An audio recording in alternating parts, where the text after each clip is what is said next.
Abra a sua Bíblia, por favor. 2 Timóteo, capítulo 3, a partir do versículo 14. Então, hoje nós falaremos sobre a autoridade da Escritura Sagrada. Vocês sabem que, para nós, os reformados, ou os crentes que se originaram lá na Reforma Protestante, tradição reformada, para nós, é só a Bíblia. É só a Bíblia. Na Igreja Católica, não é somente a Bíblia.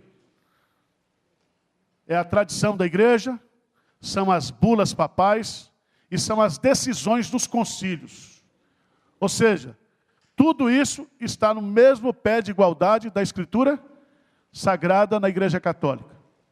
O que os reformadores disseram? A tradição da Igreja é falível, as encíclicas papais são falíveis e não podem ser colocados no mesmo nível de autoridade da Escritura Sagrada. A mesma coisa hoje. Os profetas, os falsos profetas hoje, eles profetizam, certo? Como se eles fossem veículos da revelação de Deus. Há 3 palavras que são muito importantes para a gente entender esse assunto. A primeira palavra é a palavra revelação. A segunda palavra é inspiração. E a terceira palavra é iluminação. O que é a revelação? Revelação é o ato de Deus se revelar e de comunicar para nós as suas ideias e os seus pensamentos. Isso é revelação. Então Deus revelou a sua vontade, os seus pensamentos, as suas ideias às pessoas que escreveram a Bíblia. Essas pessoas que escreveram a Bíblia receberam a revelação, mas receberam também a inspiração. E a inspiração significa que essas pessoas foram capacitadas pelo Espírito Santo para registrar de forma inerrante e de forma autoritativa os pensamentos e as ideias de Deus. Então nós temos a revelação de Deus, nós temos a inspiração de Deus, e hoje nós temos o quê? A iluminação. Nós não temos mais revelação, porque a revelação escrita está aqui. Nós não temos mais inspiração, porque a Bíblia, você não pode colocar anexo à Bíblia. Não tem mais revelação, por isso não tem mais inspiração. O que é que nós temos hoje? Iluminação. E o mesmo Espírito que revelou a Escritura, o mesmo Espírito que inspirou os autores para registrar aquilo que estava sendo revelado, é o mesmo Espírito que habita no seu coração, para que ao ler as Escrituras eu possa ter o quê? Conhecimento das Escrituras. Por favor, abra a sua Bíblia, lá em 1 Coríntios capítulo 2, só para a gente entender isso, depois nós vamos para o texto. 1 Coríntios capítulo 2.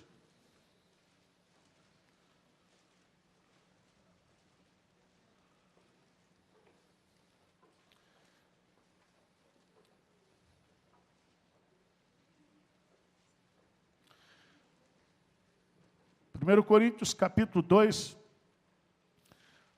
Paulo vai falar sobre o ensino do Espírito. Veja lá, versículo 12 em diante. Ora, nós não temos recebido o Espírito do mundo, e sim o Espírito que vem de Deus, para que conheçamos o que por Deus nos foi dado o quê? Gratuitamente. Disto também falamos, não em palavras ensinadas pela sabedoria humana, mas ensinadas pelo Espírito, conferindo coisas espirituais com espirituais. Lê comigo 14, 15, 16. Vamos lá?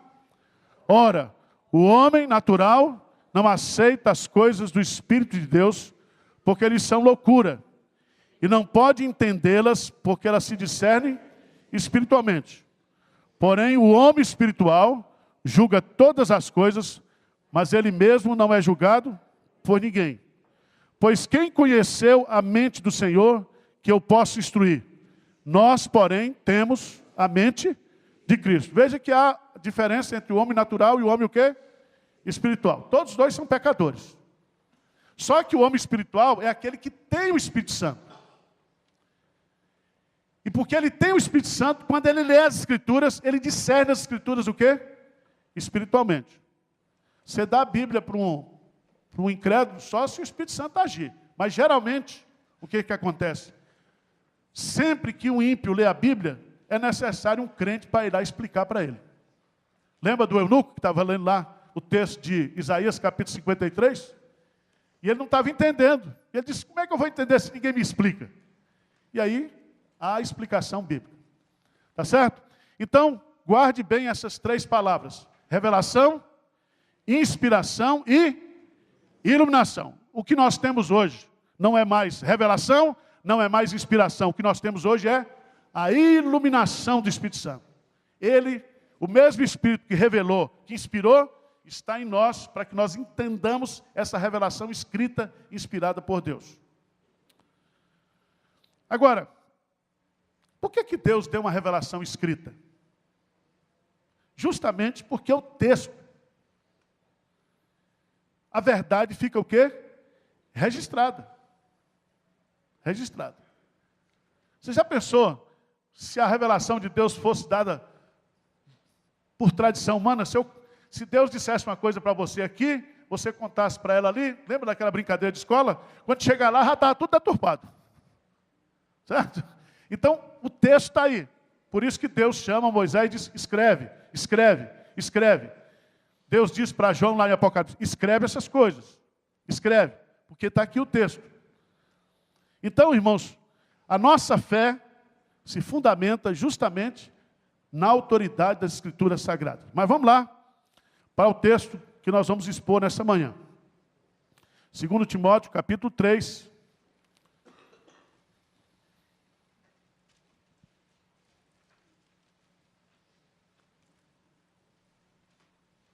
Segundo Timóteo, capítulo 3, versículo 14. Vamos ler de 14 a 17. Depois nós vamos ler do 4, de 1 a 5. Primeira parte, nós vamos falar sobre o que é a Escritura Sagrada. O que é a Escritura Sagrada.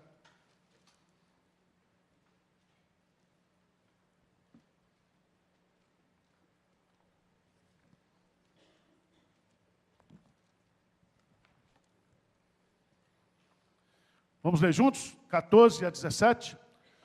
Tu, porém, permanece naquilo que aprendestes e de que fostes inteirado, sabendo de quem o aprendestes, e que desde a infância sabes as sagradas letras, que podem tornar-te sábio para a salvação pela fé em Cristo Jesus. Toda a Escritura é inspirada por Deus e útil para o ensino, para a repreensão, para a correção, para a educação da justiça, a fim de que o homem de Deus seja perfeito e perfeitamente habilitado para toda boa obra. Se você observar o início do capítulo 3, Paulo vai dizer assim, sabe, porém, isto, nos últimos dias, que sobreverão tempos o quê? Difíceis. E a palavra aí, no grego, significa tempos demoníacos, tempos diabólicos. Você sabe que o diabo, por saber que o seu fim está chegando, diz a palavra de Deus que ele intensificará a sua obra. E como é que nós podemos sobreviver esses tempos difíceis? E aí Paulo vai responder para Timóteo, no versículo 14. Tu, porém, permanece naquilo que aprendeste. Permanece na palavra. Permanece naquilo que você recebeu dos seus pais, dos seus avós. O verbo permanecer aqui é fincar estacas. É você se colocar de forma irremovível. Significa que nos tempos difíceis nós não podemos desviar da palavra nem para a direita nem para a esquerda. A palavra é a nossa base. Lembra que Jesus disse que aquele que ouve a palavra e a pratica é como alguém que está construindo a sua casa sobre a rocha. Rocha inabalável. É a obediência à palavra. E aqui é muito importante a gente entender, porque a gente poderia fazer a pergunta para o texto, né? O que foi que ele aprendeu aqui? Hein? Versículo 15. O que diz aí? E que desde a infância sabe o quê? As sagradas letras. Que sagradas letras são essas? É o ensino da palavra de Deus. É tão interessante isso. Essa palavra que foi aprendida, que foi ensinada, ela pode produzir a nossa o quê? Salvação. Examinais as escrituras, porque cuidais ter nelas a vida eterna, e são elas que de mim o quê? Testificam. A fé vem pelo ouvir, e ouvir a palavra de Deus. A palavra de Deus é a semente. Abra a sua Bíblia, por favor, lá, 1 de Pedro, capítulo 1.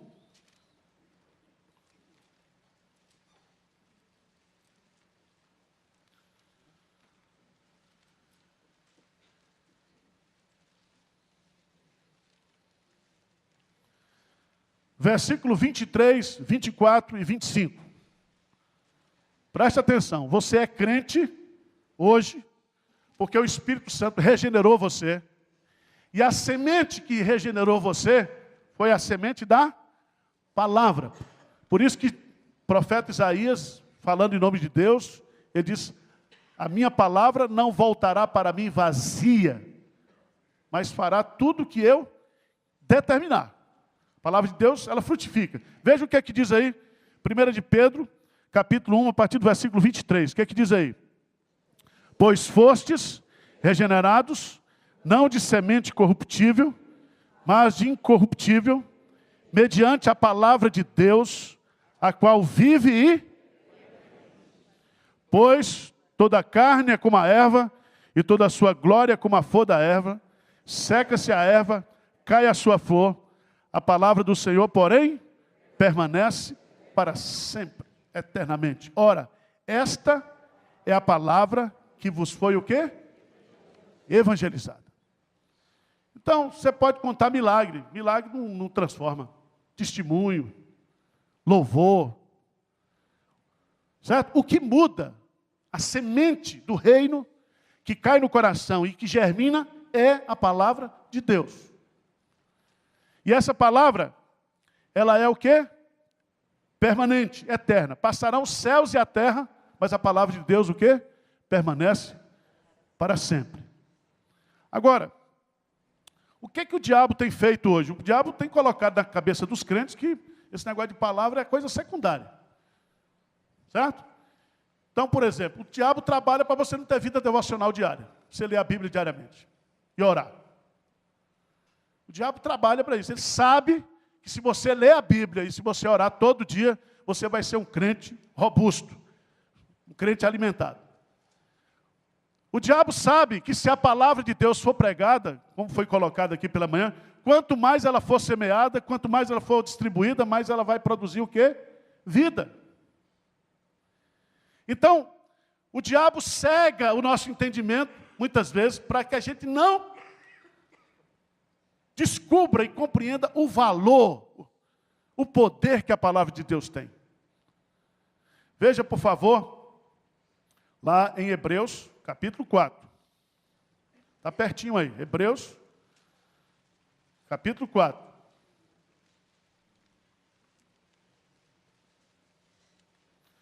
Versículo 12 e 13. 4, 12 e 13.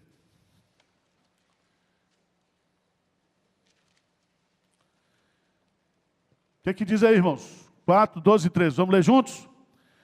Porque a palavra de Deus é viva e eficaz, e mais cortante do que qualquer espada de dois, e penetra até o ponto de dividir alma, espírito, juntas e medulas, e é apta para discernir os pensamentos e propósitos do coração.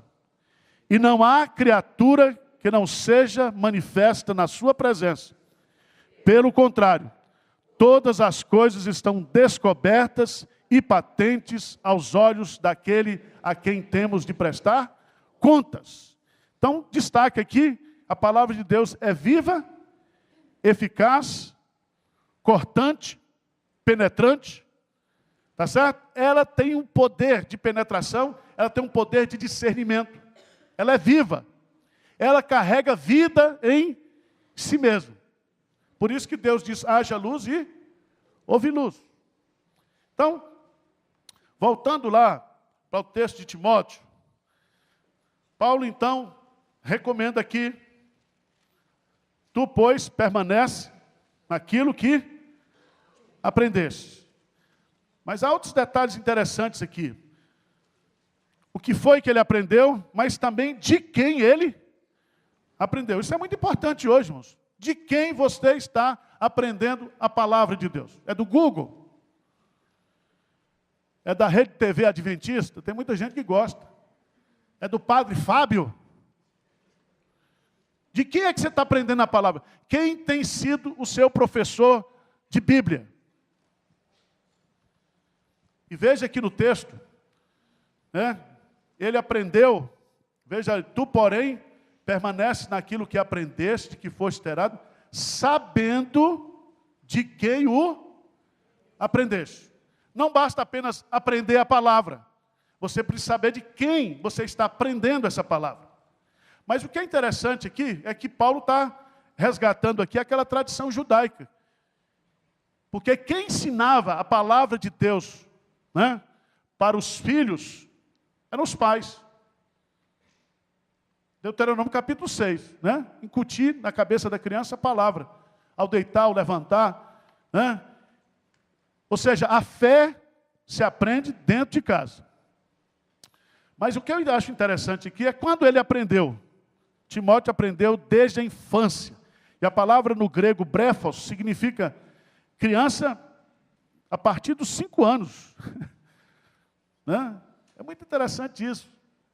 Às vezes a gente acha que a criança não aprende, e vocês vão ter, está tendo uma exposição aí embaixo, né, do trabalho do departamento infantil,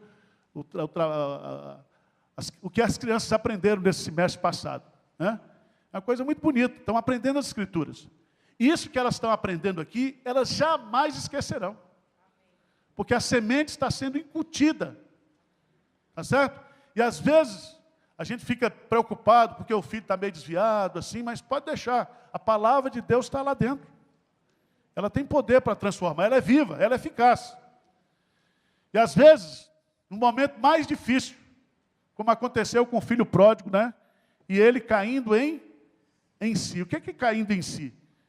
Né? Ele se lembrando, ele se convertendo, ele avaliando, ele retomando novamente a sua condição espiritual de discernimento. Mas vamos lá. Tu, porém, permanece naquilo que aprendeste, que foste inteirado, sabendo de quem o que aprendeste. E que desde a infância sabe as sagradas letras que podem tornar-te sábio para a salvação. E a salvação é, qual é o instrumento da salvação? Pela fé. Quem é o objeto da salvação? A base da salvação, fé em Jesus Cristo. Você pode crer na Bíblia, mas a Bíblia vai levar você para Jesus, tá? Pega só o texto lá, Evangelho de João, capítulo 20. Evangelho de João, capítulo 20.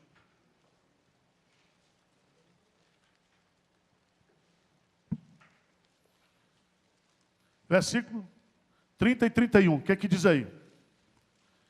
João 20, 30 e 31.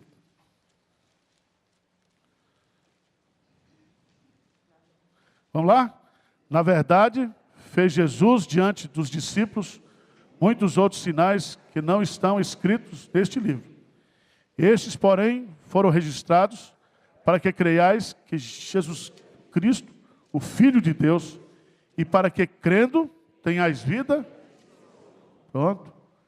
Então, a Bíblia foi escrita para que nós possamos conhecer a Jesus. E conhecendo a Jesus, nós tenhamos o quê? A vida eterna. Agora vamos lá. Versículo 16. toda Escritura é inspirada por Deus. Aqui nós temos, irmãos, aquilo que a Escritura é, ou a natureza, a essência da Escritura. E aqui diz assim, toda Escritura. Quando ele fala toda aqui, ele está incluindo o Antigo Testamento e o Novo Testamento. A expressão aqui, ele diz, é inspirada. Literalmente, essa palavra é inspirada, é a expressão grega theopneustos. Theos, que é Deus, pneu, que é sopro ou inspiração. A ideia é de que a Bíblia, ela foi inspirada por Deus. Foi soprada por Deus, ela veio de dentro de Deus. Veja, por favor, a ideia lá do Salmo 33, versículo 6. O que diz lá?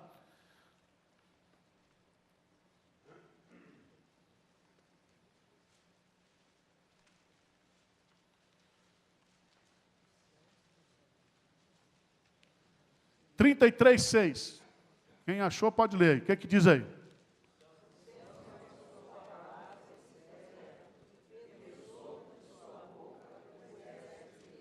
Pronto.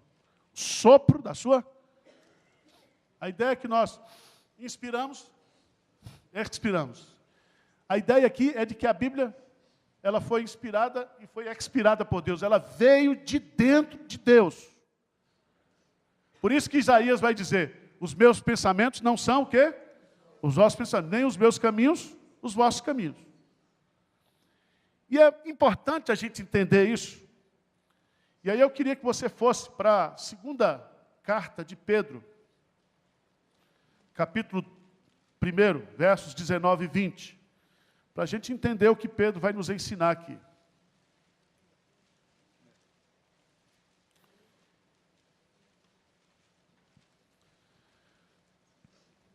Versos 20 e 21 da segunda epístola de Pedro. Segunda epístola de Pedro, capítulo 1, verso 20 e 21. O que diz aí?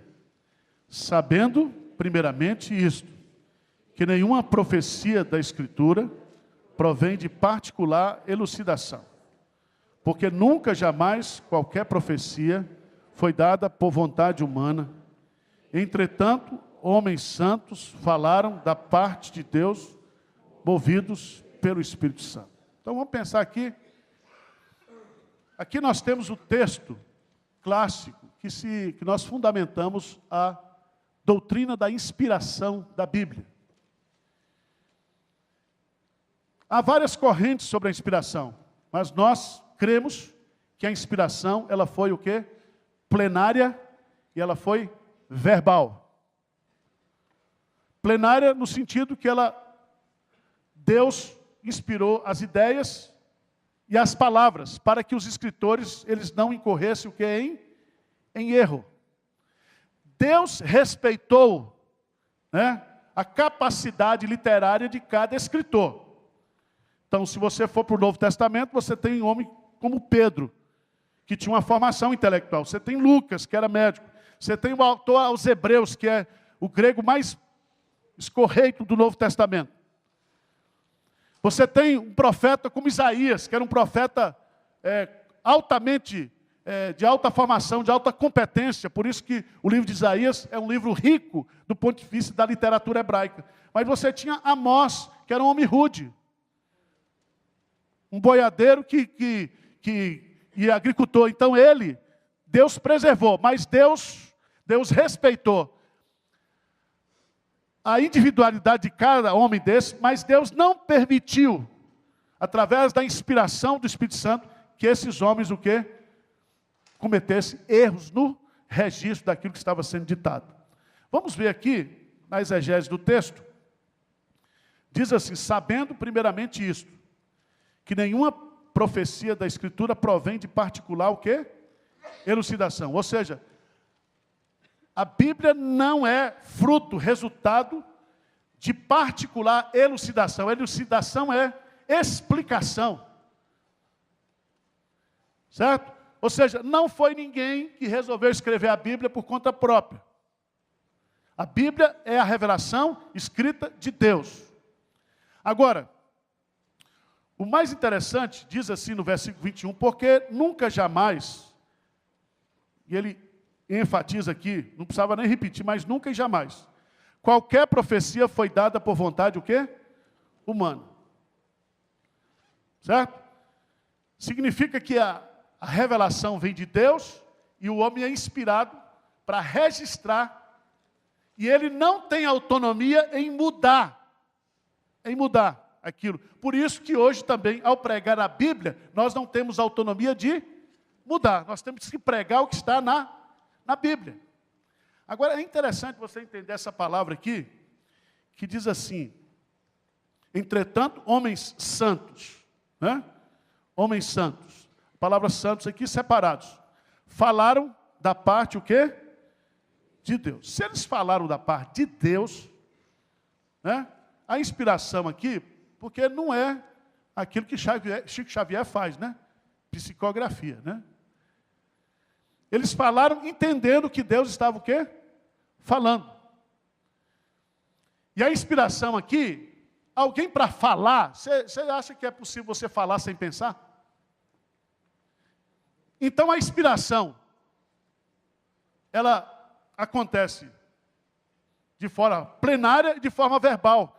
No sentido de que o homem, a verbalizar aquilo que ele está escrevendo, ele foi inspirado. A palavra movidos pelo Espírito Santo, a palavra movidos aqui, vem da náutica, vem daquele vento que sopra sobre o barco à vela, de tal maneira que eles foram conduzidos a registrar aquilo que está aqui. Vocês estão entendendo? Não, ou vocês estão incrédulos demais? Então tá bom. Por isso que a gente chama, né, a autoridade da Escritura Sagrada está relacionada pelo fato de que a origem da Escritura é divina. Ela é divina porque ela foi inspirada por Deus. Ela é humana porque Deus usou os homens para escrevê-la. Mas a Bíblia, ela não pode ser colocada no mesmo pé de igualdade com qualquer outro livro, porque ele é o livro, o quê? Dos livros. É a revelação escrita por Deus. E aqui, meus amados irmãos, eu chamo a sua preciosa atenção, porque diz assim, né? Toda a Escritura é inspirada por Deus. Ela foi inspirada plenária e verbalmente. Agora veja a utilidade das Escrituras. A utilidade. O que é que diz aí? Toda a Escritura é inspirada por Deus. Esse aqui é o conceito. Segundo, qual é a sua utilidade? O que é que diz aí? E útil para o ensino, para a repreensão, para a correção, para a educação, que é na justiça. Se você for lá para Tito, capítulo 2, diz que a graça de Deus se manifestou salvadoramente aos homens. Certo? Educando esses homens para que eles renunciem às suas paixões e que eles sejam transformados à imagem de Jesus. Qual é o instrumento da santificação? Porque todos esses verbos aqui, esses 3, 4 verbos, né? O verbo ensinar, repreender, corrigir e educar, todos eles estão ligados ao processo de educação, de formação espiritual. E só há aprendizagem e educação quando há o quê? Mudança de comportamento. Por isso que Jesus vai orar lá, na oração sacerdotal, ele diz, a tua palavra é a verdade, santifica-os na verdade. Então é a palavra de Deus que vai produzir esse processo de educação, de formação. Agora, qual é a nossa luta hoje? A nossa luta hoje é porque nós estamos substituindo a palavra de Deus por palavras o quê? De homens. E aí eu queria que você desse um pulinho lá em Jeremias. Jeremias capítulo 23.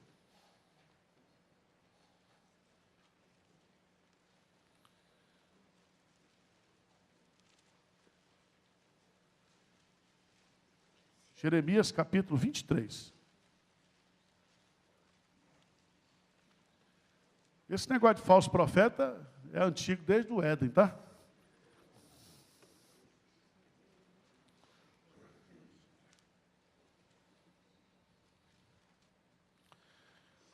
O negócio é tão complexo aqui, mas eu queria que você lesse a partir do versículo 26, ou 25.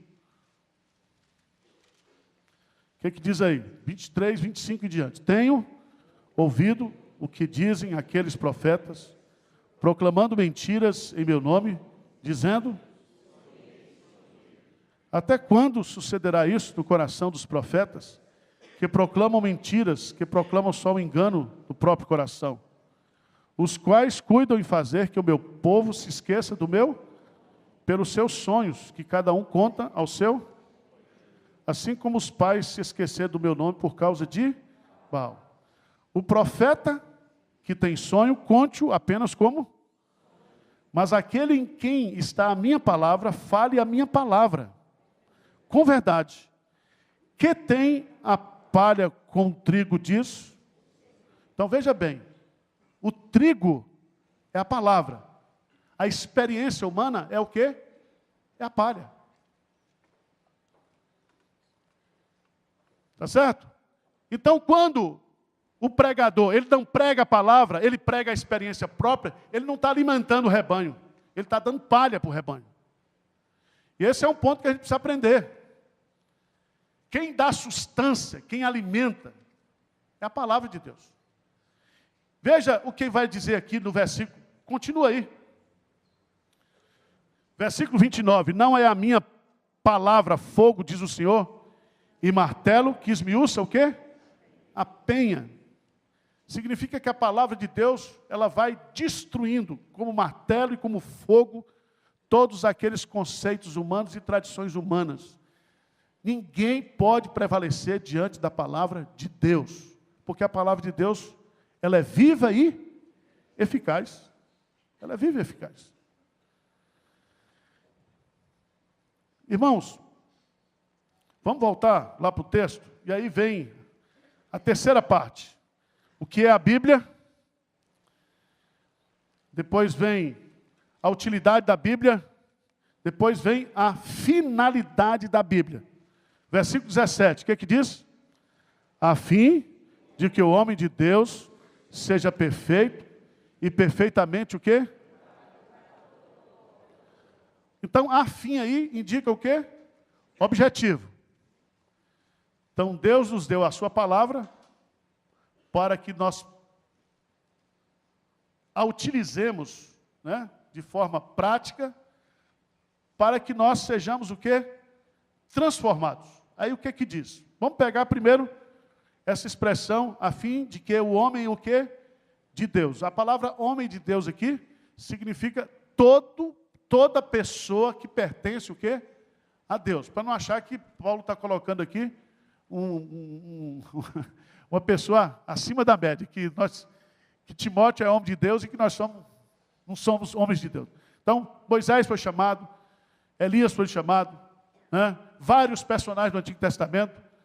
Essa expressão, depois se você quiser pegar a concordância bíblica, você vai lá, você vai descobrir que o homem de Deus aparece várias vezes na Bíblia. Significa que toda pessoa que pertence a Deus, ela tem como presente de Deus a Bíblia, e a Bíblia foi dada para cada um de nós com a finalidade de quê? A fim de que o homem de Deus seja o quê? Perfeito. Essa palavra perfeito no grego é a palavra teleios. O que significa isso? Maduro. Aquela pessoa que tem consistência e maturidade espiritual. Tá certo? Ou seja, para que Deus nos deu a Bíblia? Deus nos deu a Bíblia para que nós, através do estudo e da prática da Bíblia, nós nos tornemos pessoas maduras. Não é perfeição aqui no seu estado pleno, né? Veja que Paulo diz lá em Filipenses capítulo 3, ele diz, não que eu tenha alcançado a perfeição, mas prossigo para o alvo, esquecendo-me das coisas que para trás ficam.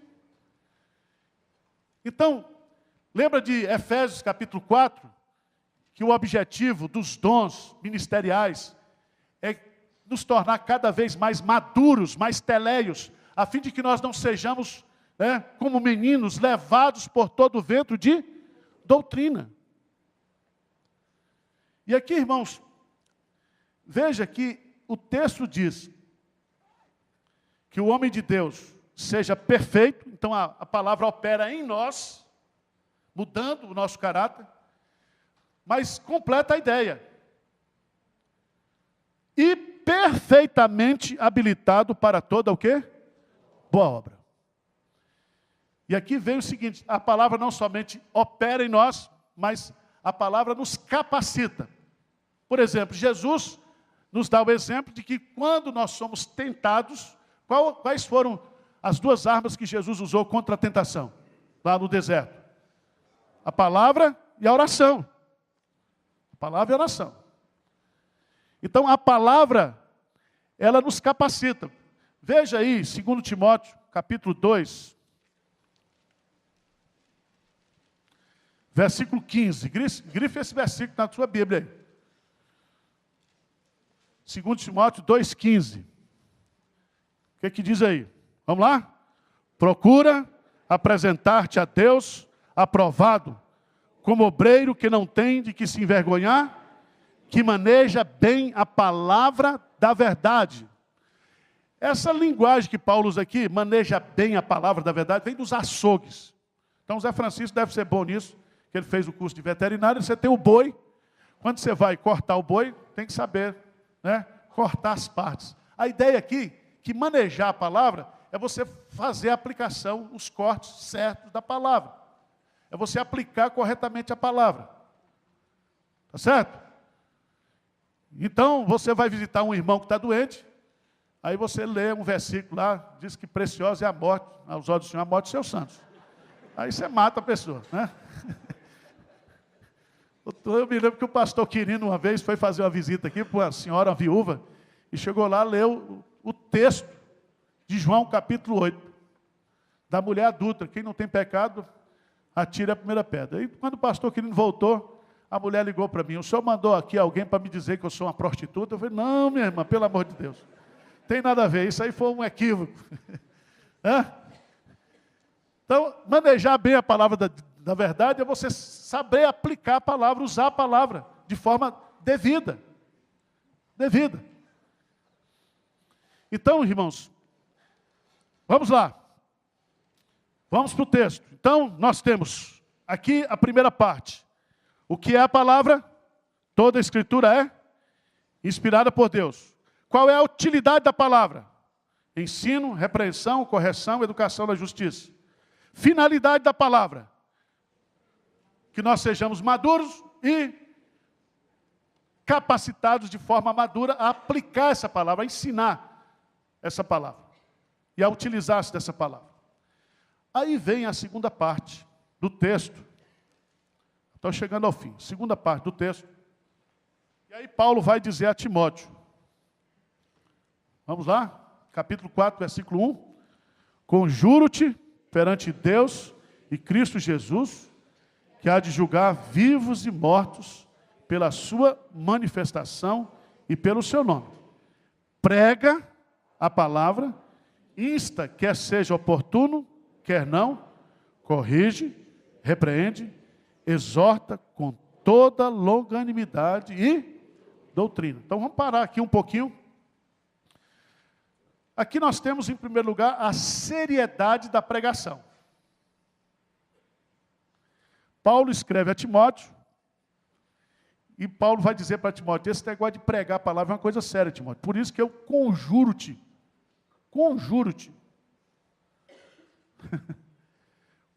conjuro-te perante Deus e Cristo Jesus, que há de julgar vivos e mortos. Presta atenção, irmãos.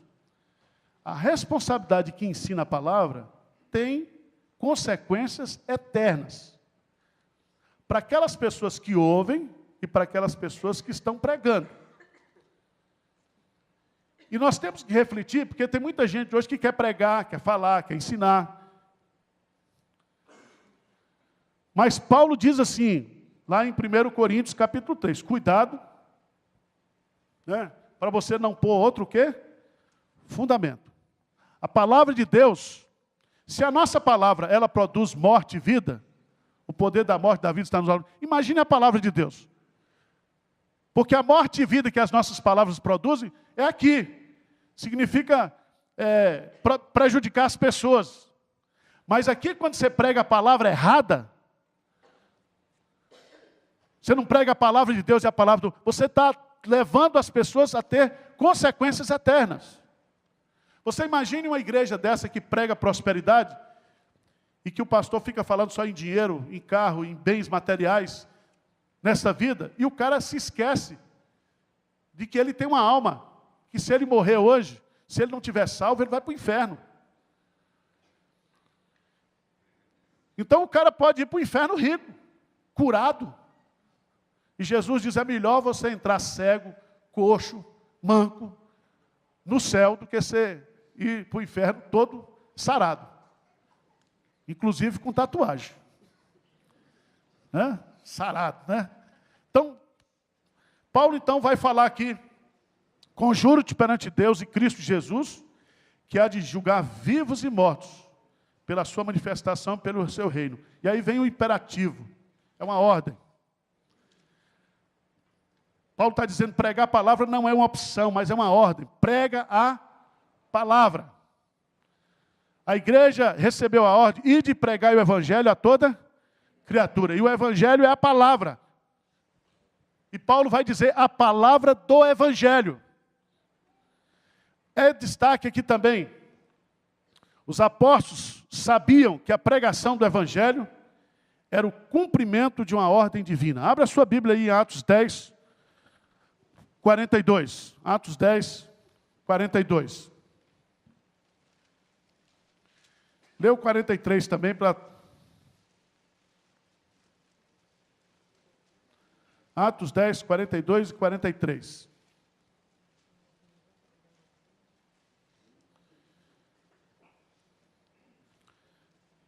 Acharam aí? E nos mandou pregar ao povo e testificar que ele é quem foi constituído por Deus, juiz de vivos. Dele todos os profetas dão testemunho, e que por meio de seu nome, todo aquele que nele crê, recebe remissão de pecados. Então, gente, está claro aqui no texto, que nós não temos autonomia como igreja de pregar outra coisa que não seja o quê? A palavra. A palavra. E às vezes você não entende, né? Às vezes, pastor passou a vida pregando a palavra de Deus e depois ele cai em pecado, se afasta do ministério. E ele diz, mas esse homem, né? E até a turma cita muito o Caio Fábio, né? Agora, quando ele pregou a palavra, Deus o quê? Vela pelo cumprimento o quê? Da sua palavra. Então a gente tem que entender que Deus... A palavra é dele. Nós somos vasos. Nós somos meros transmissores. E Deus pode usar você, se você for fiel, se você falar da palavra, ao invés de ficar falando, se você pregar a palavra de Deus ela é poderosa para fazer aquilo que lhe apraz. E é isso que a gente tem que fazer. Agora, prega a palavra. Quando? Veja no texto aí. A tempo e fora de tempo. Aí aqueles crentes inconvenientes gostam muito disso, né? Você já viu que aqui nos trem aí estão proibindo os crentes de pregar. Estão botando os crentes tudo no vagão só, porque os crentes ficam daqui no ônibus pregando. A tempo e fora de tempo. Está vendo, Maria? Você toma cuidado. Pregando a palavra a tempo e fora de tempo. Significa o seguinte, que não existe tempo, né, que não seja oportuno para você falar do evangelho. Mas lembre-se que você tem que aprender a manejar bem a palavra, o que? Da verdade. O coração do sábio discernirá o tempo e o modo. É muito importante isso aqui. Paulo ordena que preguemos a palavra em todo o tempo. A palavra insta significa esteja preparado, ou mostra-te disposto a pregar continuamente ou a todo o tempo. A orientação de Paulo aqui é que pregue, mesmo que as pessoas ouçam ou não, pregue a palavra. O método, qual é o método aí? Prega a palavra, insta, quer seja oportuno, quer não. Aí vem, qual é o método? 3 palavras. Corrigir significa refutar ou confrontar erros e pecados. Repreender significa censurar ou advertir com seriedade.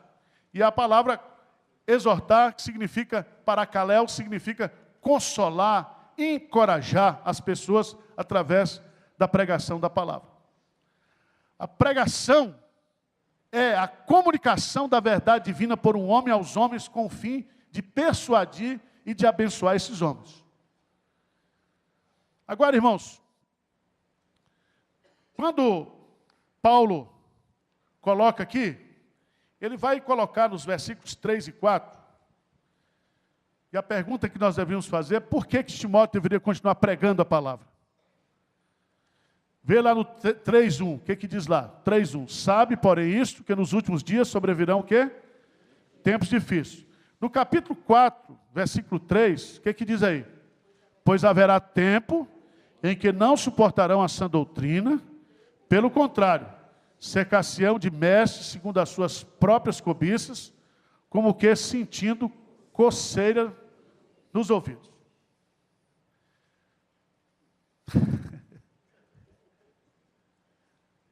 Vocês entenderam isso aí ou quer explicação?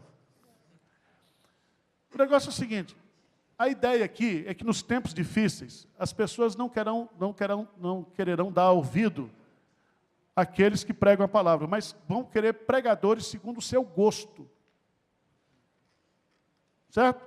Então, por exemplo, pastor, não pregue sobre pecado, não. Vamos pregar sobre autoestima.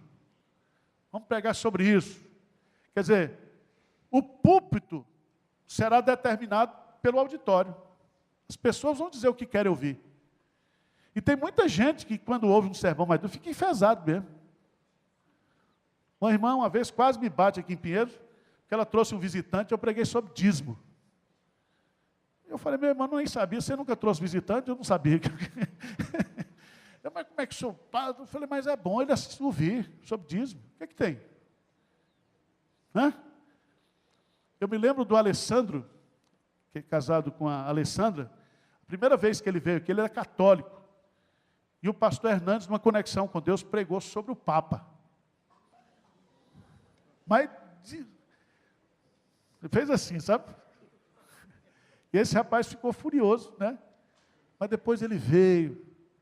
E você sabe que o príncipe, vai lá. E foi.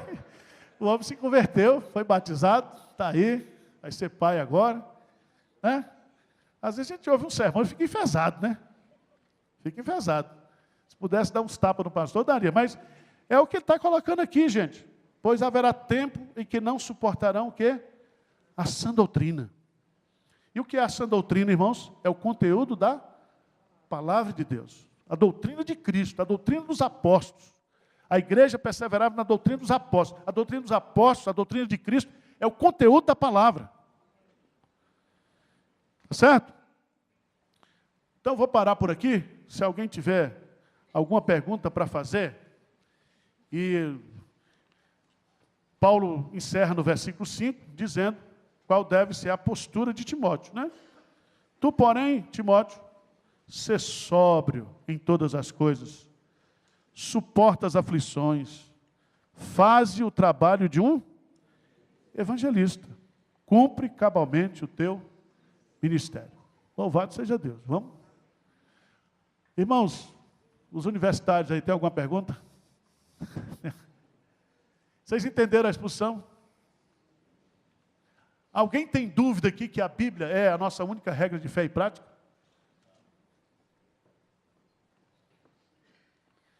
Abra sua Bíblia, por favor, lá em Marcos, capítulo 7.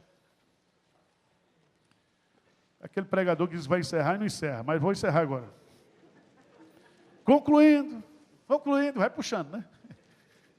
Quando os crentes têm uma expectativa, o pastor concluindo.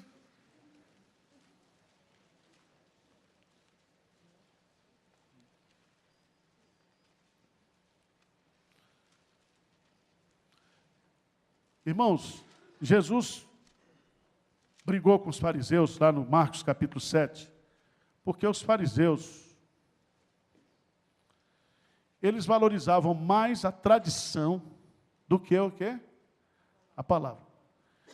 Deus deu para ele a palavra. Aí eles criaram 600 e tantos mandamentos em torno da palavra. É como as igrejas pentecostais. A mulher não pode vestir calça comprida. Onde é que tem isso na Bíblia? Isso é tradição? Não. Mulher não pode pintar o cabelo. Tradição o quê? De homens. Ninguém pode assistir televisão. Lembra disso? Agora liberou geral, a turma está assistindo é tudo.